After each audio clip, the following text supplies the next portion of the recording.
औज़ुबिल्लाहि मिनश्शैतानिर्रजीम बिस्मिल्लाहिर्रहमानिर्रहीम। अस्सलाम वालेकुम मुअज़्ज़िज़ नाज़रीन, इफ्तिखार अहमद आपकी खिदमत में हाज़िर है और आज हम बात करेंगे कद्दू शरीफ के बारे में। नाज़रीन, कद्दू शरीफ जो है उसको फल लगना शुरू हो गया है और उसकी चुनाई जारी है और काश्तकार जो है उसको मंडी में भेज रहा है, क्योंकि जो मसला आ रहा था कद्दू पे फल न लगने का, वो पोलिनेशन की कमी थी। अब रात का टेम्परेचर भी कम हुआ है और दिन का भी कम हुआ है, जिसकी वजह से कद्दू शरीफ की पोलिनेशन हुई है और फल लगना जो शुरू हो गया है। इस वक्त मैं ज़िला लिया में हूँ कि हमारे यहाँ जो है काफ़ी सारे लोगों ने अपने जो कद्दू के फील्ड थे उनको रूटावेटर कर दिया था, लेकिन जिन लोगों ने मेरी बात पे अमल किया उनको रख लिया, अल्हम्दुलिल्लाह वो इसकी पिकिंग जो है वो कर रहे हैं। तो इसके लास्ट में मैं एक फार्मर का इंटरव्यू भी करूँगा और आपको बताऊँगा। तो आज से आप ये समझ लें कि आने वाले जो हालात हैं वो क्लाइमेट चेंज के हैं, तो आपने अपनी फसलों को जो है वो लाजमी मॉनिटर करना है, उनको गर्मी से बचाना है। ठीक हो गया। तो आजकल जो कर रहे हैं फार्मर, जो प्रैक्टिस है उस पर जिब्रेलिक एसिड का स्प्रे कर रहे हैं। जिब्रेलिक एसिड का जो है आपको साशे मिल जाएगा किसी भी पेस्टिसाइड शॉप से, या फिर आपको जो है उसकी टेबलेट मिल जाएगी। जो साशे होता है वो फार्मूलेटेड होता है, उसमें अदर इंग्रेडिएंट डाले जाते हैं तो वो स्ट्रेस नहीं देता। और जो इसकी 10 ग्राम की गोली होती है वो आपने 1 एकड़ पे करनी होती है, लेकिन उसके साथ NPK 20-20 वो आपने लाजमी शामिल करना होता है, या फिर अमीनो एसिड जो है 400 ml आप वो शामिल कर सकते हैं, क्योंकि पौधे को जो है वो एनर्जी चाहिए बढ़ने के लिए, फल लाने के लिए, फूल पैदा करने के लिए। तो अब जो मसला आ रहा है वो यही है कि बेलें लंबी हो रही हैं, फल कम लग रहा है, और दूसरा जो है डोनी मिल्ड्यू का भी अटैक है, और साथ जो है मक्खी का और तेले का भी अटैक है। तो आप इन चीज़ों को भी कंट्रोल करें।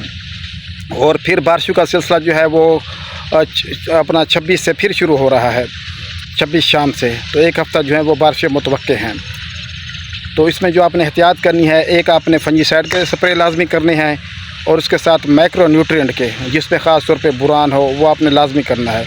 और उसके बाद आपने पोटाशियम सल्फेट के भी स्प्रे लाजमी करने हैं लो मिकदार में, और साथ फंजीसाइड। उसके बाद पानी आपने इसका बंद रखना है, जब पानी ज़मीन डिमांड करेगी तो फिर आपने पानी लगाना है, और इसकी बढ़ोतरी को जो है वो रोकना है। वो आप बुरान और पोटाश के स्प्रे से भी रोक सकते हैं, और उसके बाद आप उसको जो है नफ्थलीन एसिटिक एसिड उसके साथ भी कंट्रोल कर सकते हैं।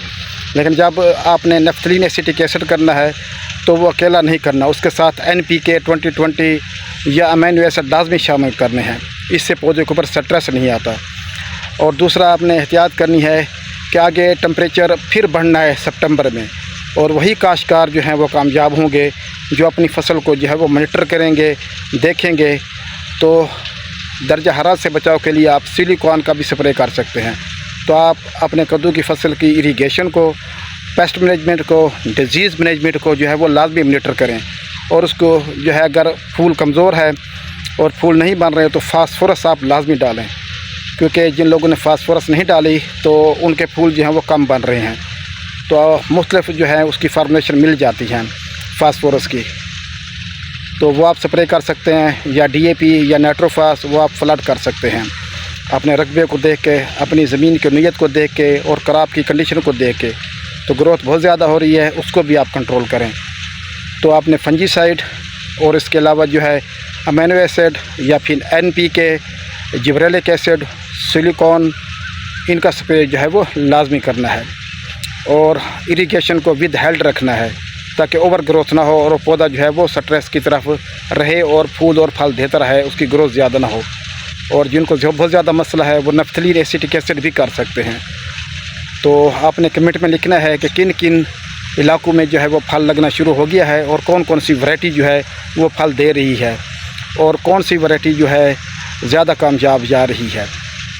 बहुत शुक्रिया, वस्सलाम। आप मेरे चैनल को जो है वो सब्सक्राइब करें, उसको लाइक करें और शेयर करें।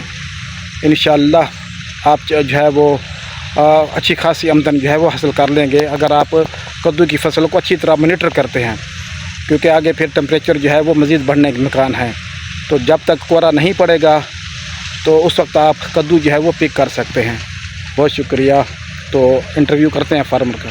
जी नाज़रीन, मैं एक खेत में मौजूद हूँ और हमारे ये हसनैन साहब हैं, इनसे जो है वो पूछते हैं कि पहले फल क्यों नहीं लग रहा था और अब फल क्यों लग रहा है।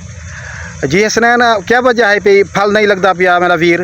पहले भाईजान गर्मी है, इस वजह तो फल नहीं लगता। तो हुण कदों फल लगना शुरू थी गए? ये हुण मौसम ठंडा था तो हुण कोई फल लगन शुरू थी गए। ये कितने अपना चुड़ने खड़े वीडियो हार थी हुण चुड़न दी? ये हुण तकरीबन पहले तो एक छापर नहीं लता, हुण तकरीबन ही कोई 50-60 छापर थी वेंदा। 5 किलो वाला या 5 किलो वाला। जी नाजरीन, वो ये बता रहे हैं कि पहले जो है वो गर्मी की वजह से फल नहीं लग रहा था, अब जो है वो फल लग रहा है और उसको वो मंडी में भेज रहे हैं और अच्छा खासा जो है मुनाफा ले रहे हैं। और उनने जो है वो हिम्मत नहीं हारी, स्प्रे ये करते रहे हैं और जड़ी बूटियाँ ये निकालते रहे हैं। और इंशाअल्लाह आप भी अपना जो खेत है कद्दू शरीफ का, उसके जो है वो देखें अच्छी तरह से, इंशाअल्लाह आप भी अच्छी पैदावार लेंगे।